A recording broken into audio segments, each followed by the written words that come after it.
You're right that people who are cold-hearted and lack compassion do not care about helping the poor as Jesus teaches. Jesus had a deep concern for the poor, vulnerable and marginalized, and he taught that we should do the same. Some points to consider. Jesus did not just preach about helping the poor, he lived it out. He personally healed the sick, fed the hungry and spent time with the outcasts of society. He modeled compassion in action. Jesus showed a deep emotional connection with the poor and suffering. He wept at the grief of Mary and Martha, and was moved with compassion for the crowds, who were like sheep without a shepherd.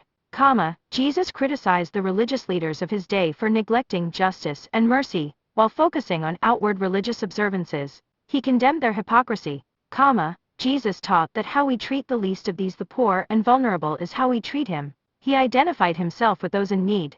In Matthew 25 he says, "Whatever we have done for the poor, we have done for him." The gospel is meant to bring good news to the poor, proclaim liberty to the captives, and let the oppressed go free. Jesus came to preach the kingdom of God to the poor and needy. The Bible emphasizes that God cares deeply for the poor and commands his people to do the same. Numerous passages remind us to show justice, mercy, and kindness to those in need. So you're right, people who lack Jesus' compassion for the poor and indifference to their suffering reveal cold hearts that do not reflect the character and teachings of Christ. The gospel calls us to care with mercy and generosity for the disadvantaged, just as Jesus did.